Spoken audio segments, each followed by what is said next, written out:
Shout out to Kop-Ish. Shout out to Kopish, guys. All the good work the up. two legends, Emil Heskey, Howard Gill. Can't get much better than that, guys. Yeah. You know what to do now. Like, comment, subscribe. I'm with legends, guys. Kop-Ish.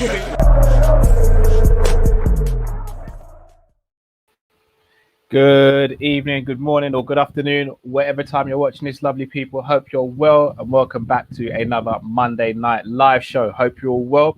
Before the show gets started, guys, entry to the show, all we ask is that you smash the like button. So one like gets you an entry to the show. Obviously, if you don't like, you still get to watch it, but liking the video helps our channel massively. So please do smash the like button straight away as you come in. So guys, we've got some great stuff to talk about in the show today. We're going to speak about the elite kits, the elite third kit, shall I say. Obviously, the home kit's been released officially. This away kit has been unofficially released. We're also going to speak about this whole fifth choice centre-back situation with Nathaniel Phillips, Ben Davies, etc. Also going to speak about the role Michael Edwards will play this summer. Obviously, a lot of talk has been about FSG and what they're going to do this summer, but we also have to talk about Michael Edwards because he is the man who's behind the deals at the end of the day, both incoming and outgoing. And we're also going to speak about the goalkeeper situation. Ipswich Town have been linked with Kelleher today. Obviously, there's been a lot of rumours about Kelleher and whether he goes out on loan. Adrian, we've offered him an extension on his contract. He's not agreed to one. Will he stay at the club? Does he want to go back to Spain? And we'll also speak about the fact that Anfield Road reconstruction has been given the go-ahead. So work will start, I think, summer of 2021 and will conclude by the summer of 2023, if I'm not mistaken. So with that being said, obviously, as a few of you know, Matt has an announcement, but Matt will jump on the show at some point and he'll make that announcement himself. I think it's only right he gets to make that announcement. But yeah, we'll look forward to that. First super chat of the evening is from Mr. John Conway. Good evening, Callum. Good evening, John. Hope you're all well. Drifty will be joining me shortly. So look, let's get into it. Let's talk about the kit. So obviously, the home kit is split opinion. Like, I'll be honest, when I first saw pictures of the home kit, I absolutely hated it. To me, the collar and the sleeve, they look pink. And for me, it weren't really my sort of style. But the more I see it, when I saw the players wearing it, it started to grow on me. It really has. And I actually like the home kit. I wouldn't say it's one of my favorites, but I do like the home kit. Obviously, everyone knows my thoughts on the unofficial away kit, the one with the collar, the cream, or Urku as they call it. I think that kit's just beautiful. I think that's absolutely gorgeous. And then the yellow one today. So I'm going to bring up a couple of pictures if anyone hasn't seen it. So this is what it looks like close up. So it's on the collar and the sleeve, it's got that sort of yellow and red checker. And then it's got the yellow print with pinstripes, thin pinstripes, and the red and on the emblem, on the night tick, and the standard charters representation as well. Here is one of the images which is slightly removed, where you can see the detail on the sleeve as well. Now, I'm going to be honest with you guys. I quite like it. I know it kind of splits opinion. I actually think it's nice. I do. Nike have actually impressed me with this kit. I'm not always a big fan of Nike kits and the fact that they kind of do the whole copy and paste routine. I do think this kit is very nice, though. I think it looks really nice. And again, I understand some people might think it looks ugly. I just think it looks nice. I mean, one of my first ever Liverpool kits was the, I think it was the 96-97 strip, which was the yellow one. And that was the second kit I got. The first kit I got was the home kit for that season. And I loved that kit. I think it was beautiful. And obviously nostalgia plays a role. But I do think this kit's really nice. Drift, I don't know if you got to see the pictures of the kit. What's your thoughts on it? Yeah, bring it back up for me just one sec, bro. Because I have seen it, but I just want to refresh my memory. So that's what it looks like, close up. And then slightly further back. You know, if that's real, it's not too shabs. I think it's it's nice. not too shabs. I'm not gonna lie. I reckon it'll look a lot better in person as well. quite difficult to actually gauge when you look at a picture, whether it's nice or not. You rightly said about the first kit, you know how disappointed I was with that first kit, the home kit. The first time I saw it, I was like, no, I'm sorry, Nike just buying us off. They've actually just come in and they just think they can give us whatever they want. I'm not gonna lie though, after watching them playing it on the last day of the season, the new kit is saucy, bro. I can't even lie. It is nice. I can't even lie. That is what you call I did a 180 on them. I completely flipped it. I saw them preparing the food and I thought there's no way that's gonna taste nice. I refused to have it. I was forced to eat it, and now I'm like, can you make another bit? You know what I was like? It's a nice kit. I like it. Yeah, no, I'm not gonna lie. The new home kit is actually a nice kit. I wouldn't say it's in my top 5. No. Not that far. But it is a nice kit. Like I said, I know people kind of attack me for it, and I shouldn't even really say it again, but the evidence is already out there anyway. I actually think next season's kit kind of is even a bit nicer than the one we won the league in. So the New Balance one. Yeah, because they're very similar with like having lines. I know one's going sideways and one was going down, but it's got a bit of a similar feel to it. And I kind of feel like this season's one's actually nicer. So I may agree with you on that one. Out of all the New Balance kits, though, that was probably my least favorite, the one we won the league in. But it was still a nice kit. Oh no, one or two of the first ones, like when Klopp just got here, were a bit boring. No, and then New Balance really stepped up after that. I thought they were decent. I'm not gonna lie. They weren't crap, but I'll say the one we won the league in was better than the one that we got to the Europa League final in, for example. I don't know, Drift. I know you've got that one, innit? I know you've got that. I like that one. Still. I know you've got that one. I like that one. I do. But if people think the New Balance one is nicer, then fair enough, because it was a very nice kit. Yeah. But this one from next season, I kind of feel like it's a bit better because it's similar. Lines New Balance down it, plain. Did a good job. I like it, man. I like it. Definitely agree. Saswat says the yellow kit reminds me of the time when we had Mourinho Moreno. That was Warrior though, isn't it? Yeah, that was Warrior. That wasn't MB, man. That wasn't MB. That was dark. We didn't need to bring that back up, Saswat, man. That was a dark day. Hey, you know what though? Shout out to Barini for moving to Chelsea that time. I still big him up for that because even though he wasn't that good for us, for Sunderland, he actually did very well, in my opinion. Excuse me. Bless and we have you. the man of the hour. The man of the hour. Bless you. Man like Matt. What's going on, bro? What's going on, people? What's going on? Listen, some of you might have seen on my Instagram and that. I don't know if you've seen it, but yes, people, baby number 2 is here. Me and the missus, you know what I'm saying? Baby number 2 and that. She's a beautiful baby girl. I am so blessed. I can't even lie. And on top of that, I am so tired. Bro. Cheers to that, bro. Yeah, I ain't even got my drink, bro. Man just quickly ran out the room. And I was like, all right, babe, I'm just going to quickly jump on the stream for a minute. She was like, what are you talking about? Like, newborn, Kyrie, like, what's really good? But nah, she's blessed, man. But yeah, man. You know, we have to drop the beef for you, man. Obviously, come on now.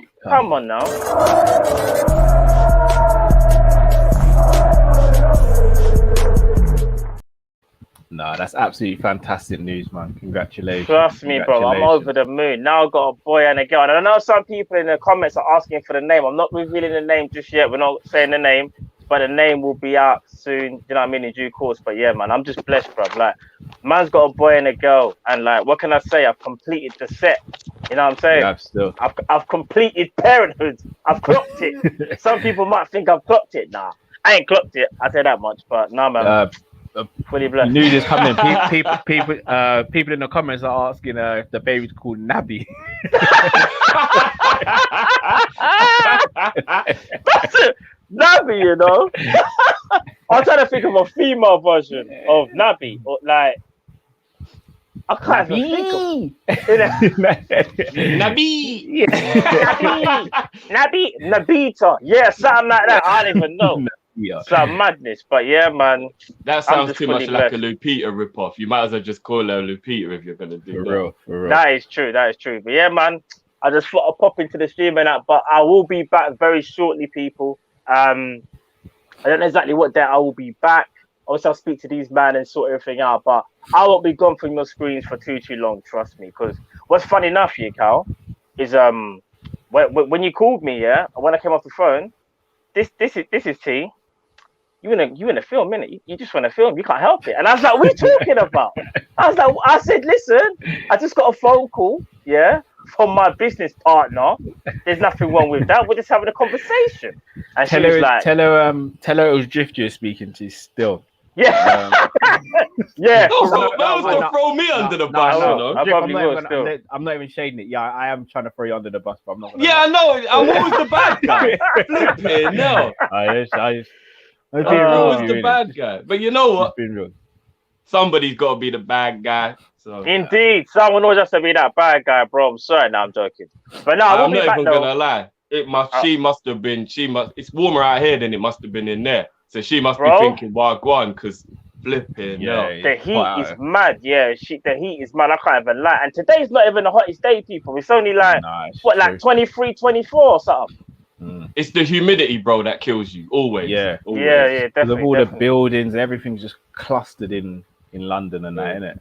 Yeah, horrible, man. 100. I had to order an actual air cooler, the one you put the ice in and it blows the actual cold air out. Straight down. All the fan does is just remind you how hot the air is when it ain't blowing on you, bro. So I can't have that, man.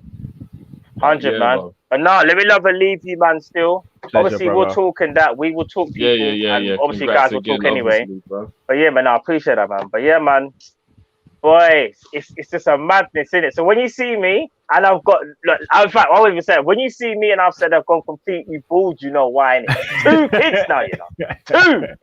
2 youths in the yard. Welcome to the party. Yeah, I'm not gonna lie to you. If I'm there now, innit? Like, I'm there. I might as well welcome myself. You say you're gonna bick it before you next come back, yeah, man. I might have to, bro. I might have to. We'll see what happens. We'll see what happens. You never know. We'll see what happens, innit? But it ain't that bad, bro. You know, like when you feel like the swimming pool. You're always gonna say ain't that bad. You know when you think the swimming pool. You want a sparring partner. That's what you want, innit? I do, bro. I do. Exactly. No, but I appreciate that. You want me as your sparring partner. Yeah, boys from days. So I appreciate that. It'll be even worse if my mum was like, yeah, man, I'm not gonna lie. If you go bald, it's absolutely a mare for you, bro. Like your elongated forehead ain't gonna cut it. And I'll be real, my forehead is bigger than Drift's. So Drift's quite lucky. He ain't really got like a long forehead, bro. My forehead is like a Cadbury's cream, mate.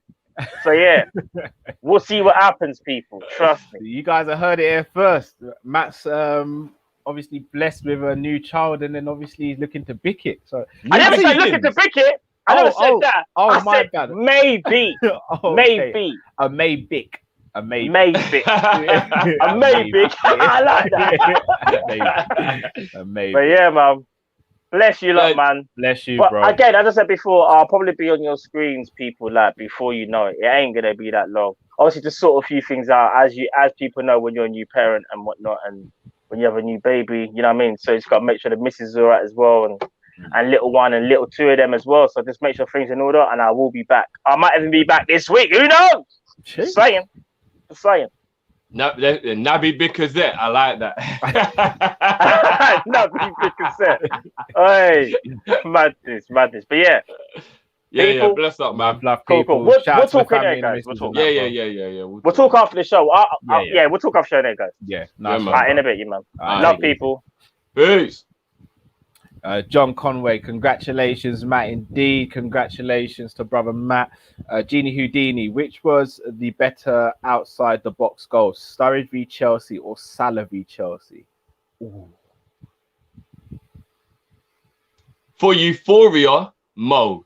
For actual ability and technique, Sturridge. Yeah, exactly. Because when I was at that goal that Mo scored, and I'm not even gonna lie to you, I've never felt like that live. Like to be like me and Matt looked at each other like we didn't even realize what we just witnessed. It was out of this world, bro, being there for that. Because you took that shot and no one was even expecting him to do it. So we was like, you know what I mean? But if I'm being honest, out of pure technique, Sturridge actually side foot swerved it from about 30 yards into the top corner. That's ridiculous. So, I'm a bit biased to the Sturridge goal. So I don't know if you guys remember, before that game, we actually played Chelsea in the League Cup and they beat us 2-1. Hazard scored the winner. and Sturridge scored a goal in that game, but he actually tried the same shot and he hit the crossbar in that game. So I don't remember that. He's got a bicycle kick in that game. Yeah, he did. But after he scored the bicycle kick, he tried that shot, the exact same shot, and it came off the post. It had Willy Caballero beat, and I was like, when he lined it up to do it again, I was thinking, right, he's got some cojones doing this. And again, I'm a bias to this goal because I was in Hawaii with the missus for our honeymoon. So again, this is why I rate American fans and fans from all over the world who have to get up at the crack of dawn, because I just told my missus I was setting the alarm to watch a Liverpool game on our honeymoon. So you can imagine how much in the doghouse I was for that. When that goal went in, like an idiot, I've screamed out, which has then peed her off even more because you woke her up. Because I woke her up. So you know it's just flames, innit? But that goal right there, bruv, when he hit it, like there was a freeze frame where his leg was so high at one point, it was higher than what Kante was in his height. The accuracy he put on that and just the goal and everything, it was special. Absolutely special. But Salah's one, shall I tell you what made Salah's even more beautiful as well? The fact that it came so quickly after Mane's goal. Yeah, it killed the game. It was just bang, shut it down. Done. Shut it down. And remember, they've been hitting him with all that racism, calling him a terrorist and all that horrible shit. So it was like that moment of like redemption almost. Do you know what I mean? Of just like, boom. Nah, that was a beautiful moment, bro. Absolutely. Yeah, Stronger Civilian as well said it's the celebration as well. The celebration is where he just remember that Liverpool fans. Remember that when you was bigging up Chelsea for beating Man City in the final. Just remember what enough of them man there really like. Yeah, okay. Anyway. 1975 Jamrock says blessings to Matt to the on the baby. Always a blessing. It is indeed. All right. So guys, now we've spoken about Liverpool's merch and their kit. I think it's only right we plug our own stuff. So guys, we have got merch available. As you can see, got the basement settings t-shirt. Drift is wearing the Kop-Ish iconic logo t-shirt. And we have plenty more things such as hats, mugs, etc. So make sure you check out our merch. It's in the link in the description of our YouTube channel.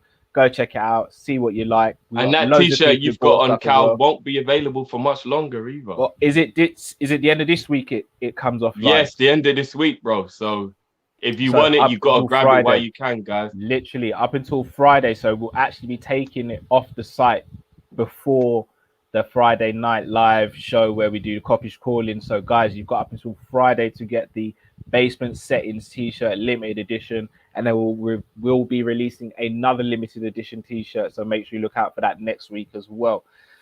All right, Drift, going to move on to another subject now, and that is fifth choice centre back. Now, we never really have a conversation about fifth choice. We always speak about third and fourth choice and first and second choice. But these conversations come about because of the form of Nat Phillips and the fact of us having two injury-prone centre-backs, potentially three if you want to throw Konate in that mix as well. Now, Nat Phillips has come out and he said, look, he loves it at Liverpool. He wants to stay here. He wants to play for Liverpool, but he also has to consider his career, which is rightly so. He's showed that he's good enough to play at Premier League standard. Whether he's good enough to play for us or not, people will have their different opinions on. I ask you, Drift, fifth choice centre back. Is it now as important for us to have a fifth choice centre back as it is for other clubs to have a fourth choice centre back, for example? 100%. 100%. It's the reason why begrudgingly I shut you down with all of the what's his name? How can I forget his bloody name? That superstar that plays for Wolves. Neto. It's the reason why I begrudgingly shut you down with the Neto stuff, to just, be like, bro, we can't have three players going into the season that have come off ACLs. That's actually really crazy to even think. I'm not going to drop that agenda though, innit? What's that? The Neto agenda. I'm not going to drop that. Oh no, I know you're not going to drop it, but I know that you're sensible enough to get where I'm coming from. That we can't have three first team players recovering from ACL injuries. I'm in too deep now, Drift. I can't just I can't just change the narrative in public now. I'm in too deep, bro. I want it. But two of those players are in Nat's position. And then we know that Matip is actually so fragile. Don't even count him. If he plays, it's a bonus. He's like the uncle that turns up now and again. Don't expect him at every barbecue, but he might rock up. You know what I mean? Like, don't talk about him in case he walks in. Yeah, he comes to the barbecue. Oh, boy, we can't get the food. And then like, where you been? Boy, and I'm Life Hey, is tough. listen. Life is tough, you know. But anyway, where your mother there? Where the jerk? You know, there was that Mavis, and it's like, yeah, kind of swerving on this brother. Yeah. But yeah, we need a fifth choice centre back to kind of act like he's third choice, really and truthfully. Because bro, I know we signed Konate, but it ain't even like he's got the best injury record. Like, bro, I'm feeling a little worried. Like, why we end up in the same situation again? Sorry to cut you, Drift. So I'll quickly read out this super chat. So Drift, you worried about Woodley versus Looney Tune? Just quickly, Drift, are you worried about Woodley? Only for like what's going to actually happen to him if he doesn't win it, because he can't lose to that, brother. He can't. My God, it wouldn't. Yeah, I'm slightly worried for Woodley, but we'll speak about that closer to the time. Yeah. Kev O'Sullivan with a great point here. We can only register 26 players, I think. I wouldn't sell any centre-backs until January minimum. Again, I thought it was 25. If it's 26, then that does give us, I know it's only one extra player, but it does actually give us the extra player. Plus, I think, who is it here? Again, Kev says Konate has to learn the system as well. That's another important point. So if we were to sell Phillips, Matip's only just come back from injury. Virgil's just come back from injury. Gomez just come back from injury. Now, Phillips isn't as good as those others, but Phillips at least knows the system. Bro, Phillips should have been in team of the year. Let's not get it twisted now. Yeah. We're talking about impact. We're talking about impact. Nobody made a bigger impact apart from Bruno going to United on a team, and maybe, I mean, there's a signing because obviously you've got Grealish, you've got players who are already there. But if you're talking about like anyone in the last, say, 12 months or 18 months who made a signing and the player came in and made an impact, I can only think of maybe Souček at West Ham, Bruno at United. Like, but there's very few players you could say have made a bigger impact than what I know. We didn't buy him, but being thrust into the limelight the way he was from the youth team, sensational. I'm sorry. I know he's not a sensational player, but his impact was sensational. We got third, bro. Like, very true. I'm going to bring up this one here. Sorry to keep on cutting you, Drift. And I'm going to get back to the super chats previous to this one. Yeah. 1975 Jamrock. Still need a Botman / Coletta car. Nat can go. All right. So I'm going to say something slightly controversial here. Lingard, that's a good point. Lingard, that was a good point. I know everyone raves about Botman. And maybe it's just me. And even Coletta, I don't see what all the hype's about with him. Personally. Like, even seeing Botman playing in the...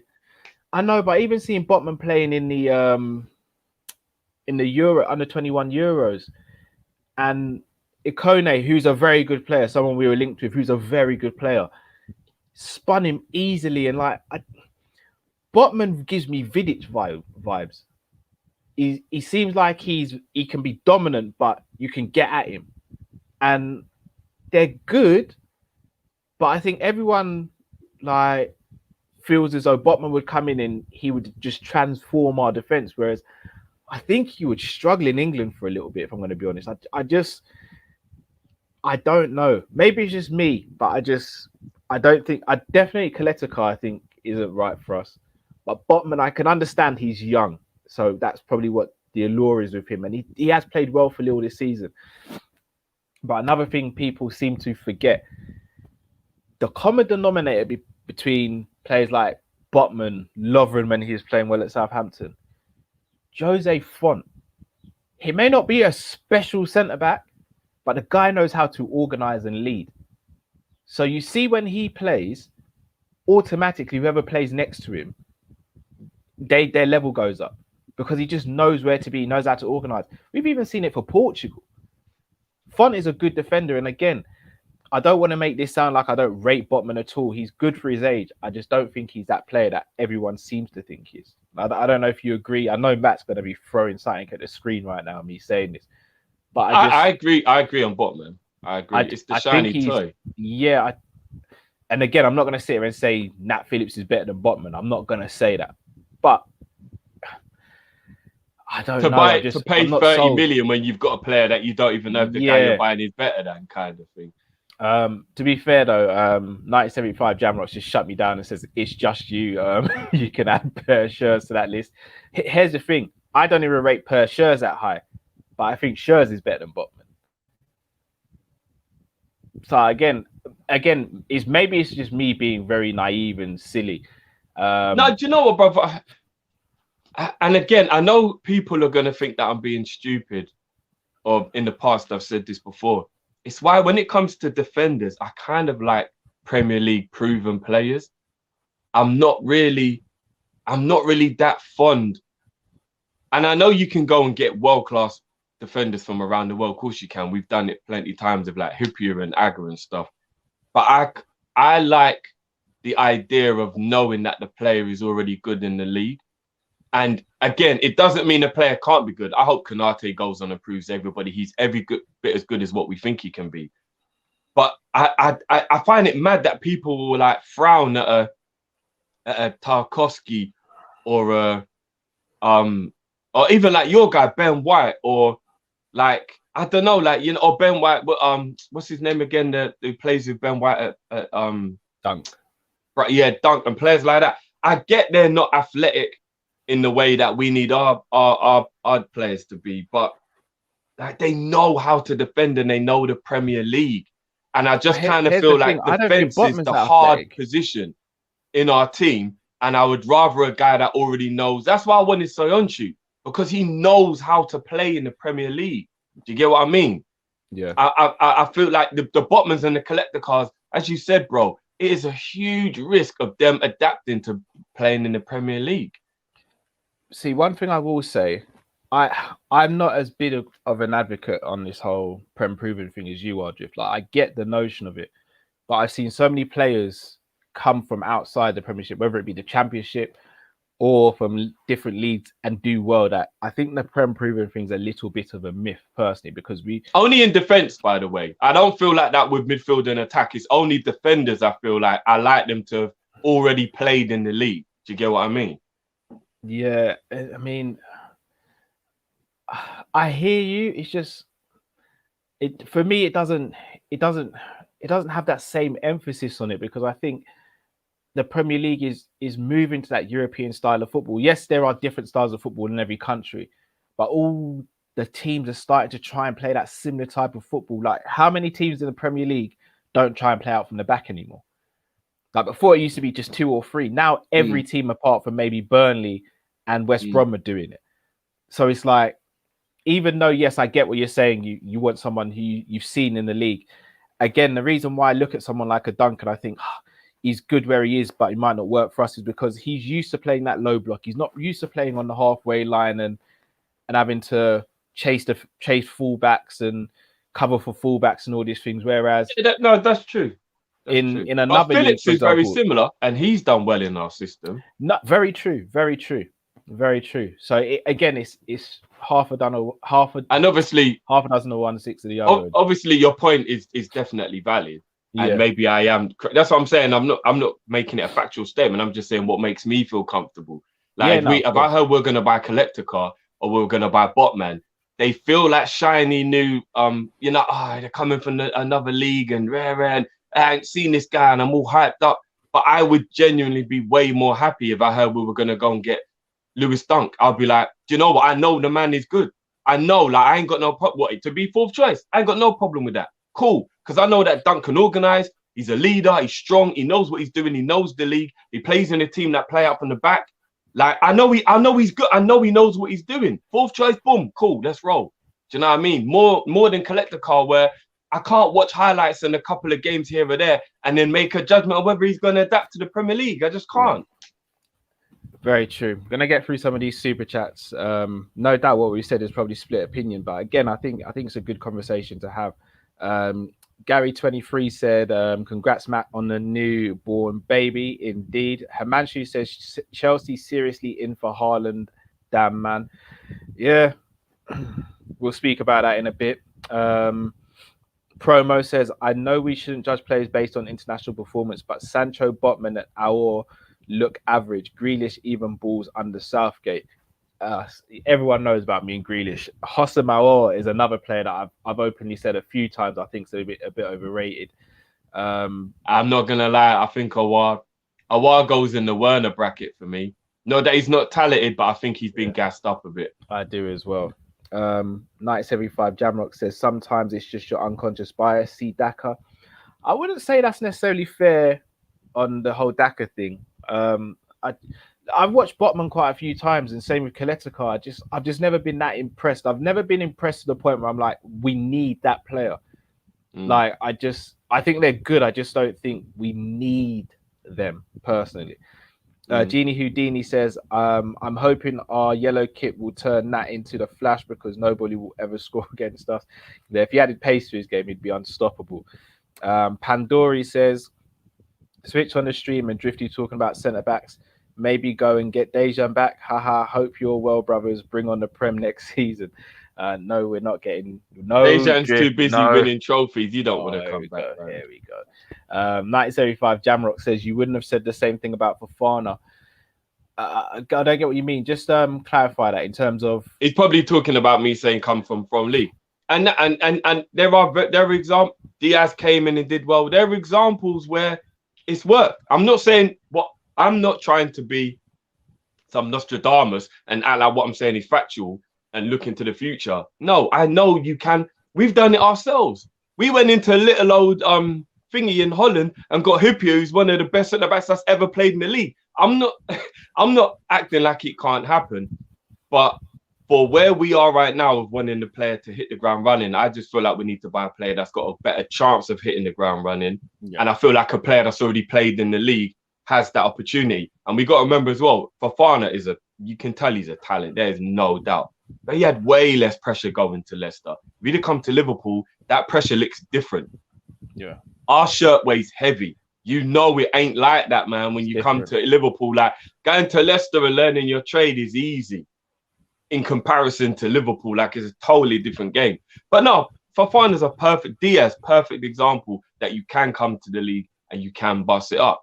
But then again, I've seen Diaz get spun a couple times when Man City are playing in a game where they're not in the possession of the ball. So we've already said Diaz is a top player, there's no doubt. But all them Van Dijk comparisons, park the bus, bro. Yeah, park the bus. Like, I watched him get spun a few times. You know what I mean? And every defender that does get done in their thing. But I'm just saying, I've seen him on his ass.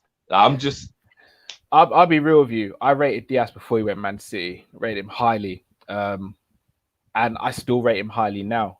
But again, not saying I've got some magical scope of football. I haven't. I'm just a basic fan, just like you guys. Do you know what I was just about to say?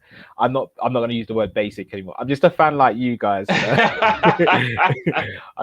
I speak about myself. I'm just a basic fan. So I'm not going to sit here and say I look at every single player and think, yeah, I know that one's going to work. I know that one's not going to work. But you see, when City signed Diaz, I didn't sit there and think, you know what? I think he's going to be... I don't think he's going to work there. I almost was... I would have been shocked if he didn't work there, as opposed to I now expected this. Like, I expected this, especially with the team Man City have. I expected this, whereas I look at some other players, like, again, with all due respect to, like, Barini, and I know people be like, oh, you're just saying this in hindsight. I watched Barini and I was like, he ain't going to work at Liverpool. It just ain't going to happen. He's not that guy. He's not that guy. He's got decent record, but he's not that guy. So again, it'll be interesting to see what happens. Yafu says Genie moved to PSG means he wanted close to 200k. That's a lie. That's a lie. It doesn't mean that. Again, the way I'm gonna. Sorry, go on, Drew. Yeah, go on. No, you go true, bro. Go true. He was gonna go to Barcelona for 96 grand a week, and the only reason why he's going to PSG is because he's realised at this stage of his career, there's no difference between the clubs other than the league you're playing in. But why shouldn't he double his money? He's 31 years old, and he actually just spent 5 years underpaid at Liverpool. Why shouldn't he? Why would anybody begrudge him doing that? Like, I really don't get the narrative of some Liverpool fans now that are trying to act like he is just some money-hungry thing and almost back in FSG and going, oh, look, it was Genie's fault. He was going to go Barca for 96 grand a week. Who can begrudge him at his age taking a bigger deal? He has to take that deal at this point. Because as we've always said about Salah, for example, and whatever, you have to think about your future and you have to think about what you know what I mean, what you're going to do after football. He was on 70 grand a week for 5 years at Liverpool, guys, earning pittance in comparison to even players in our team. Come on, man. How the hell is anyone going to begrudge him going PSG? And they're technically in a better position. Barcelona's in trouble at the moment. Like, it ain't like, you know what I mean? It ain't like they're looking to rip up any trees or anything. And you know what? Gini's exactly what PSG need. I feel like it's a great move all round. They need a guy to go in there and help Gay and Verratti to make sure that midfield can control games as well. Like, it's a great move. It's a great move. And again, I don't understand why people get so annoyed when footballers get this sort of money. Like, you know, footballers only get a percentage of what clubs make as a club, right? Like, they are the ones that bring people to the stadiums. It's footballers. It's not the glamour of the club. It's the players at the end of the day. So they deserve what they get. They do. I've never understood the notion of people being like, oh, how dare he go and get as much money as he can make? Like, look, as I've said many times, if you're at your job and another job offers to double your money, very few people are going to say no to it. It's the same thing with footballers. It's the same thing, people. 1975 Jamrock says everyone was scouting Saliba instead of Fofana. Very true. But again, Matt, for example, I knew was kind of hot on Fofana from time ago. Drift will know this. Bruno Fernandes. Drift, how long was I going on about Bruno Fernandes for? Time. Ages before he went to Man United. So again, there are players that a few people will see and be like, yeah, that's the one and that's not the one. It sometimes it works, sometimes it doesn't. Another super chat here. William says, happy for Genie, go get your money. Pimp in Distress says, congrats, Matt. Klopp said, I don't need to have the best team. I need to have a team who can beat the best team. Despite Grizz doesn't look like a marquee signing, doesn't look like a marquee player coming, but other clubs will. Do you think Klopp can build a team with £40 million players? All right. Pimp in Distress, you've kind of taken my next question. So again, I don't know if you lot are tracking what I'm doing behind the scenes. Kind of taken my thunder here. So, all right.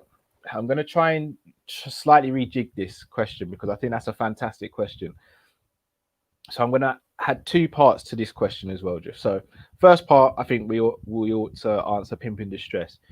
Do we think we can build a title-winning team with £40 million players? My short answer, Drift, is yes, because we've got Klopp and we've got players at the club already who are phenomenal. But it makes the job a lot harder. So I don't know where you sit on that one. No, I think that's a perfect way to put it. I think literally that's the best, because if we go back to when Klopp was in his second/third season and we did start to compete, the team we lost out to is still the same team we're trying to compete against now, who have the money to do whatever they want. And now Chelsea look to have got their act together. And even so, to a degree, Man U, there's a lot more players trying to come to the table now. And if we're trying to keep up, you don't have to follow fashion, but there's kind of a reason why the players who cost a lot. It's common sense. If you buy a top that's £100, it's better quality than the top that's £10. It's better material. It's just theory. Better. Not always, but the majority of the time. Yeah. Close, I think, is a slightly different one. I get the logic, but I think Close is slightly a different one. But here's the thing, Jiff. So I think sometimes we go crazy on prices. And I think us as a channel kind of proved or disproved that myth the last season, because Jota was our most expensive signing, but who was the player we were all most excited about? It was Thiago, right? And we never wanted Thiago because he was going to cost a lot of money. We wanted Thiago because of the quality of the player. And I think that's what's lost sometimes in sport, especially football, is, again, who can I use an example of? Again, so me personally, I'd rather get Haaland as a centre forward than Mbappe. Both quality players. I'm not going to cry if we don't get Mbappe. But Haaland's a lot cheaper than Mbappe. So if we were to get Haaland, I'd be more happy getting Haaland than I would be getting Mbappe for a centre forward position. But I know Haaland's cheaper. So for me, it's not always about the money you spend. It's about the player you're getting. But at this point, I think intent has to be coupled into this as well. So the £40 million player thing is a difficult one to discuss because let's say we were able to acquire Tillemans, for example, for 40 mil. I'm over the moon with that. Like Tillemans is a quality player. But here lies the problem. Can you get a Tillemans for 40 mil as opposed to 60 mil? Are you going to pay that extra 20 mil for a player who is going to give you a better chance of winning things on a consistent basis? Or is it strict and you're saying, you know what, 40 mil is the tops and you have to go and get a player who may get to Tillemans level in a year or two, whereas Tillemans there now. So this is that's what the scouting is about, isn't it, bro? Because Tillemans has just set the world alight, so to speak. I mean, maybe I'm exaggerating, but he's proved the level that people thought he was at when they weren't quite willing to take the risk on him. Leicester were. Because remember, Man United opted out the year before he went to Leicester on loan because they didn't think he was up to scratch. And I bet they're regretting that now. Yeah. Leicester took a chance and he's proved himself. He didn't look that great at Monaco, fair enough, but like he's proved himself now. And I feel like players like Jota, we managed to get him just on the, and Jota is actually the perfect example because you and Matt knew he was a good player, but still weren't convinced that he was good enough. Yeah. Whereas I'd seen enough to be convinced, but he was right in the middle of that. You lot know he's good. I'm convinced. You've got to try and always get the guy in that moment. If you wait until he bosses and everyone knows he's good, like Neto, now look how much you've got to pay. Yeah. Do you get what I mean? And I think that's the difference between, can you get that 30, 40 mil player when you know he's good, but the hype hasn't gathered yet, like we did with Jota. We tried to get Jota now, but he done what he just done for us. It'd be like 60, 70 million easily. Yeah. Do you know what I mean? Like, there's no way we'll get him for 40 now. So yeah. Here's the thing though, Drift, and I think Mark puts this perfectly. Our model has no room for error. And I think we've seen that with the likes of your Minaminos and players like that. We have no room for error. So you see Chelsea, City, Man United. Man United went and bought Donny for how much last summer? He barely played. We can't go out. Look at the situation we've got with Naby now. We're potentially going to hang on to Naby because we can't afford to let something like that just go. Whereas Chelsea bought Bakayoko, for example, for 40 odd mil and just said, right after a season, you ain't cutting it, gone. Bringing Kante, sealed. We ain't got that sort of power. But that's what makes it more difficult. And that's where I wanted to speak about Michael Edwards. Because although we speak about FSG, we speak about Klopp, etc., Michael Edwards, I feel, plays the biggest role this summer. And I know it's probably a bit of a cliche to say that because you're like, well, yeah, he makes the moves and all that. But the reason I say Michael Edwards plays a big role is because we know what our model is. Our model is sell to buy. So in order for us to get as much money together to buy players, we have to sell players at a slightly higher price. So this is where it becomes a bit techie, and this is where we become very reliant on Edwards. So Edwards, in my opinion, didn't sell a lot of players last summer because he wanted a value for them that wasn't being met. Now, this is what makes the model difficult as well. Do you then drop and kind of take pride out of it and say, you know what, I want 20 mil for him, but I'm going to take 15, for example. Get that 15 in and you just acquire the money to get the targets? Or do you stick to your gun and say, no, I want 20 mil for Wilson, I want 20 mil for Grujic, I want 20 mil for Origi, and then we're potentially left in a situation where we don't sell those players and we're sat here in a month or two time thinking, well, we ain't signed any more players, but we still got the same players who haven't contributed over the last few years. So what's your thoughts on that, Drift? How vital is Edwards this window? Yeah, very vital. Very, very vital. I feel like the budget he's given clearly means that he's got to work miracles. But the fact that he can work miracles is why he's probably the most important person right now. He seems to be able to get negotiations that nobody could really get. Do you get what I mean? Like, I can imagine, I don't know how, but I can imagine if we were to, like, I don't know, say we did buy Sancho and we stole him from under Man United's nose, somehow it would be with installments, and you'd be like, how did Edwards pull that off? I don't even know how he's managed to do that. I don't know what it is like. I know we laugh and joke and we talk about him hanging people off the balcony and that, but he might go in and just be the most charming guy in the world, that he actually uses kindness to get his way. I don't know what he's doing off the balcony, bro. I don't know what he's doing, bro. Like, I honestly don't know what he's doing, but he's definitely important.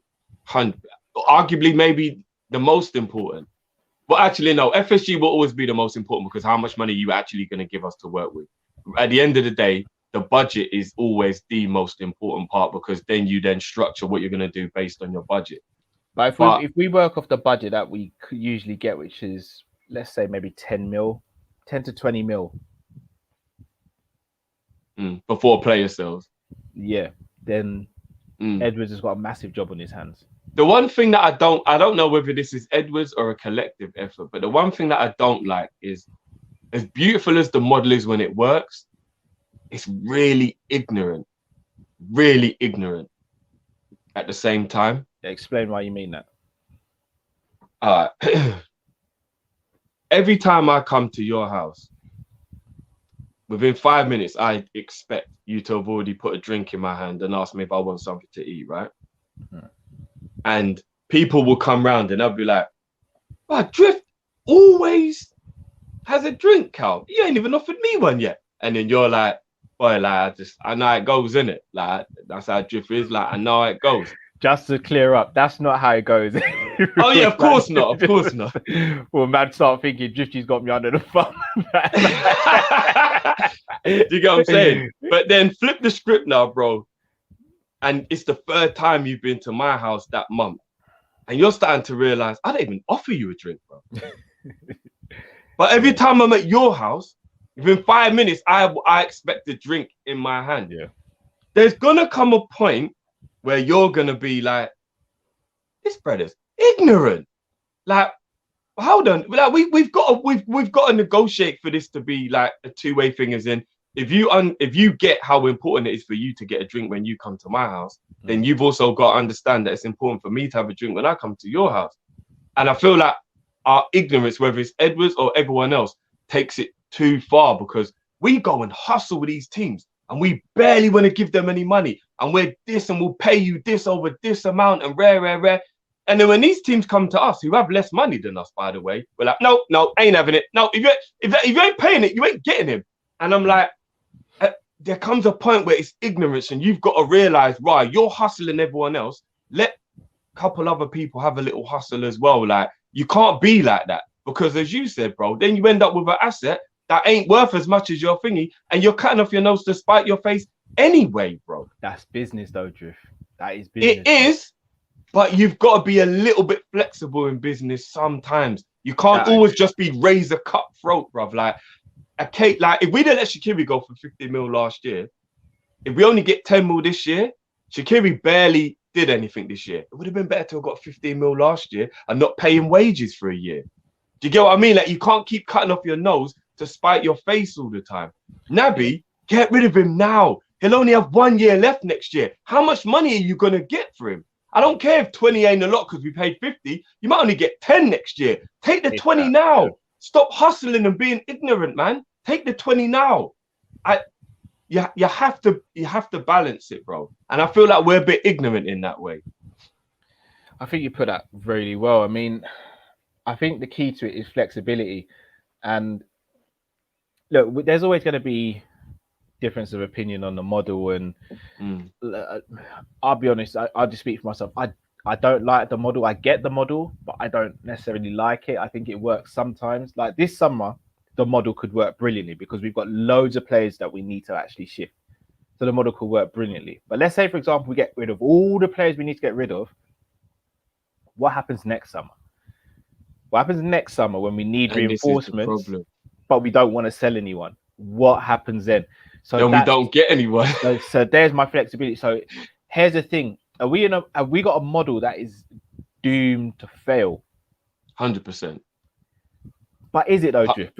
No. Again, but the only way it's not doomed to fail is if we have a flourishing flourishing youth development and we do what Chelsea did, where we keep on banging out players that we get 10, 15 mil for that no one's heard of. That is the only way that you can keep this model going, bro. But all right, so here's the reason why I don't fully disagree with that. Sorry, it's because, and again, you're not going to like me for saying this, but players like Mane, Firmino, as much as I love them, if they have another bad season, especially Firmino, if he has another bad season, you may have to look at him and say, you know what, bro, love you, I got your mask, but you know, this is a football team. You may have to move on. Did Bobby have a bad season, or did he have a bad goal scoring season? He had a bad season. Like apart from Salah, the front three had a bad season. At scoring goals, yeah, but I still think they chipped in other ways. I don't, Drift. The more I think they had an average season. I think a bad season is too far. They had an average season. Nah, for me, it was a bad season for both. I think it was a bad season for both. But again, I think they had a bad season in front of goal. Yeah, 100%. But for me, this is Mane's first bad season. This is going to be going into like Bobby's. Everyone said this is Bobby's second worst or second bad season in a row. 1920, he wasn't bad for the whole season. He had a bad period towards the end of the season, which I think. Yeah. In January and February last year, Firmino was banging in goals. There was nothing wrong with him. He just teetered off at the end. That's all. Yeah. So I think if he has another bad whole season this season, I think the question has to be asked, and you may have to move him on. But again, we're going to get to a point where when we're going to stop selling and when we're going to just build, because we are going to run out of people to sell. Because we're not going to want to start selling your Virgils and your Alisson. So when is it going to stop? It won't, bro. And that's what the problem is. And that's where the model will have to become more flexible. However, if FSG are doing what they say they're doing and what the plan is to become self-sustainable in the mold of Man United and commercial, etc., in theory, by that time, we should be able to go out and get your Mbappes and Haalands with the money we've generated ourselves. So, but only time will tell on that. To be honest, only time will tell. So it remains to be seen. But our model is flawed. Like, it's that, like I know you weren't really a computer man growing up, but it's a little bit like every time you wanted to get a computer, you had a parent who would be like, okay, I'll try and do what I can do. And if I can get you it, I'll get you it. And then they'll get you it. And it didn't depend on anything else. If they could afford it, they would. If they couldn't, they wouldn't. And then you get other parents that are a bit bad-minded, and they'd be like, well, if you want the such and such, we've got to sell the such and such. And they'd make you get rid of your old one in order for you to buy a new one because they're putting that money towards it. So you could never collect or have a couple or reminisce and go back to old school days because it was always, right, I've got to make the sacrifice of the P1 if I want the P2. I've got to make the sacrifice of the P2 if I want the P3. And I, thankfully, and praise my mum and my dad or whatever, I was the kid who I could keep my old one and it would just get added to my collection. I always felt bad because I had a friend and it was like, he knew time's up. He's got to give up the old one and he can only get the new one if he gives up the old one. And I used to feel bad for him because it was like, he can't, like, he was never, like, for example, I had a Nintendo and a Sega. I had a PlayStation and a Sega. Like, he wasn't afforded that luxury. And I always used to feel bad for him. And sometimes I'd feel like, surely his mum and his dad can just, every now and again, give him a blight. And it's like, I don't know, just so again, I see. I'm on the opposite. And he wasn't poor, by the way. No, he wasn't struggling. It was, they just felt like, why should he have more than one? I'm a sell that he wasn't poor. So it wasn't a money issue, it was a principle issue. And I felt like that was what was liberty about it. Why can't he just keep the old one and get the new one and have both? Like, it was almost like they felt that they were spoiling him if he had both. No, it's not really. So here's the thing, Drift. So, like, without going too deep into my backstory, I come from a single parent background, innit? So got an older brother, but that was my thing. It was, you're not having the PS and the Nintendo 64. It's one or the other. But I'll be real with you, Drift. I feel it kind of gives me character and it made me appreciate things a bit more. Not saying you don't appreciate or anyone in your situation don't appreciate, but I can only speak for me. For me personally, it made me appreciate that a lot more. And again, like even now, like I'll be real with you, my little one gets loads in it. He gets loads because he's the first grandchild for a while. So he's the first grandchild on my missus side. On my side, he's not the first grandchild, but he's the first for a while in it. So he's getting everything he wants now, but not in a case of if you walk out, oh, he just gets what he wants. It's like when it's his birthday and Christmas and stuff, he just gets showered with presents, and we're grateful for that. Don't get me wrong. But shall I be real with you, Drift? You see, when he gets to an age where he knows what's going on, like, and even if I'm in a great position financially, bro, I'm gonna be real with you. I'm not gonna be that parent that gets in both, bro. And I know that might sound harsh, but shall I tell you what it is, Drift? I want him to have that. I want him to know that he has to work for it. So let's say, for example, I get him a P6 when it comes out, but there's an Xbox, I don't know, whatever it is when it comes out as well. I want him to know that you can't just get both of these things because we're in a financially good position. Like, I'll be honest with you, if he had a best friend, I'd more want to get his best friend a different console from him or something like that, and show him that, you know what, we're in a privileged position, so let's go and help someone else in it who might not be in that situation. So for me personally, I'd only get him the one, and then I would prefer him to know the value of money and all that. So it's like, again, without going too deep, if I'm with him and we see someone homeless or someone who needs food, I'll make sure, even though he's 2, I'll make sure he comes with me, gets the food, and we both give it to the person who's homeless. Because even though he's not understanding that, he needs to know that we are privileged, that we've got food and we've got a roof over our head. And this person, don't look down on him because he's living on the street, because you don't know his backstory. He could have been rich and something wrong went on in his life, and this is where he is now. So I get where you're coming from, Drift, and I think your way only works if the child doesn't grow up spoiled. But I think, but here's the wickedest thing, because I'm obviously that to happen. But at the same time, I could have gone the other way around as well. It's all love and banter. I could have become money hungry because of it. What you're saying is spot on, and you know I actually have the same values. But what's funny is people are Drift was spoiled. No, I wasn't. I wasn't privileged. My parents weren't rich or nothing. But what they would do was they would know whether, and I was a good kid as well. No bullshit. I was a good kid. I was an A student. I wasn't messing around. Yeah, maybe when I got to 16, 17 and hormones are really kicking, I started to do dumb shit in college and all that. Yeah. Who don't? But I was a good kid. So because I was a good kid, they would give me things kind of almost that they couldn't really get, but they would get it because they wanted to reward me and my brother for being good kids.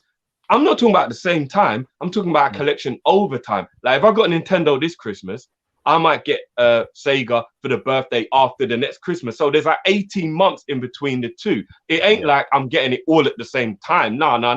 That's some real spoiled shit. I'm just talking about I wouldn't have to give up one to get one. And I feel like our owners need to be like how my parents were, where it was about love. They would realize that, you know what, you deserve this. You've been a good boy. You're good at school, whatever. You deserve this. And it isn't about like, I don't know, almost making me feel like I don't deserve to have the good thing because you're punishing me while giving it to me, because you're taking something away from me. I don't know. It's hard to actually articulate what I'm saying, but I just feel like it's almost like sitting down at the dinner table and it's like, right, just so you know how privileged it is that there's a cooked meal in front of you, you need to decide right now, do you want an extra dumpling on your plate? But if you get that, you can only have water, or I'm going to take a dumpling off your plate and you can have flavored drink. And in that way, you will appreciate this. I'm like, why have you got to take something away to give me something? Why can't you let me have the extra dumpling and let me have a flavored drink? Why are you punished? Like, I feel like I'm being punished with my reward. Like, do you get what I mean, bruv? Like, how can you take Salah away from us to give us Mbappe? What, you're punishing us while rewarding us? I don't get it. It's almost like giving me a present and then punching me in the face. I don't want the present anymore because you just punched me in my face. Like I don't. Hear you. So here's the thing. Here's the thing, Drift. This is where I get with you. Like, and this is where the sell to buy thing is difficult, because you're not seeing other teams doing it to the extent that we've done it over the years. But also, as you said, Klopp's done everything to show these owners, in my opinion, that he is the premier manager. He's the good creme de la kid, bro. creme. He gets He's his the straight best A's. manager in the world, in my opinion. So, He but at the same he gets time, straight A's. Doesn't do anything wrong. Doesn't hear get in you. trouble. Like And- and he's just asking for a PlayStation at Christmas, bro. and I hear Like, you, dude. But here's the thing, and I'm not even you again before anyone jumps down my throat. But hear me. If they can't afford it, they can't afford it, innit? They can. That's the difference, bro. Here's the thing. If our owners were broke, I would fully understand. Fully understand. They're not broke, bro. And we're not asking for the world.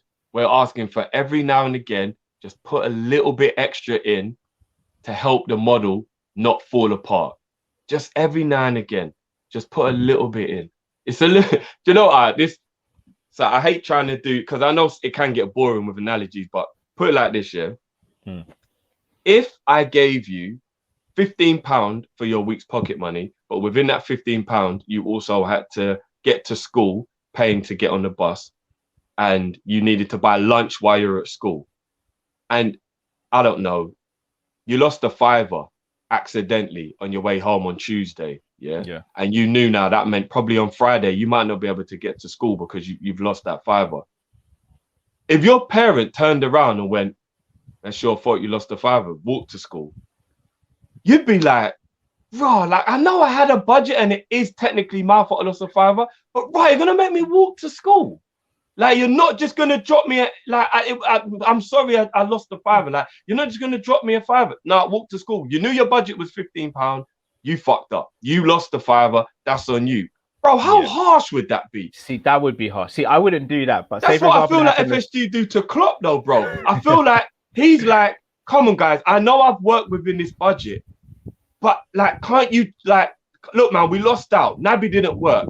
We lost the £5. Naby didn't work. To get to school on Friday, can you like just give me something extra?" And they're like, "It's not our fault Naby didn't work. Walk to school." Like, I hate that they don't give any flexibility in like none whatsoever, bro. And they've got money, bro. That's what the problem is, man. They've got money. You know what I mean? So here's the thing. This is where it's difficult, though, because you look at some of the players we bought over the last couple of years, like your Robertsons, and the fact that we brought Trent through the academy. Dare I say, even Fabinho at 40 million for me is a snip when you look at the market, etc. Joe Gomez, 3.5 million. Firmino, Mane, Salah, all for under 40 million. Like, I get it. I get, like, people be like, "Well, we've done it once, we can do it again." But there is a time where it's like, all right, look, I'm just going to be real with you lot. I'll tell you guys straight. I am a cheapskate at heart in it. Like, if I can get a deal, I can get a deal in it. I will get a deal. If it means I hold out for longer and I miss the wave, or I miss the moment, I'll miss it and I'll get it on half price in it. But there's certain times where I just say, you know what? I've got to spend the money and I've got to do this now. Like, if my car breaks down, for example, I can't just be like, you know what? I'm just gonna give it a couple weeks and see if this part drops in price on eBay. I know I can't. Like, I have to go and spend 300 on the brakes because my wife and my kid need to get around in it, and I need to get around. So I think there's knowing the necessities and there's knowing the not necessities. So for me, clothes and trainers and stuff, they're a necessity, but depending on what you want to do with them, they become less of a necessity. Food and drink, that's a necessity. So there's always going to be money for food and drink. But comes the end of the month, I may not have money lying around for a top or a pair of trainers. However, sometimes you've got to react to the situation. I think the thing that frustrated me the most was in January, our car broke down. Like, fully broke down.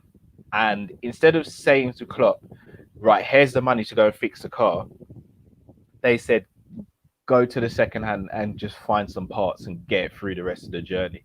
And that's my frustration. And that's where I need to see whether we actually react this summer to what happened over the last couple of years. Now and again, here's the thing. I don't want us to be... No, do you know what? I'm not going to say that. I wouldn't sit here and be upset if we weren't a club that spent 200 mil every summer. But again, I'm going to be real with you. I'd like to have that option every summer. I'm not going to sit here and say, no, I don't want to be that team. No.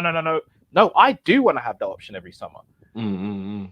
But you see, for example, Mbappe, for me, I know people would turn around and say, yeah, but look at his wages.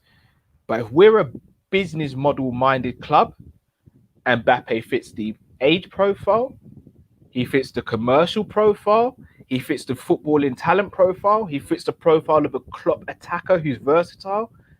Yes, it's not ideal to be spending that sort of money on wages. Yes, it's not ideal to be spending that sort of money on transfers. But you know what? Mbappe is a person, even if you just look at it in the bold commercial aspect, Mbappe himself, I believe, has more social media followers than Liverpool Football Club itself.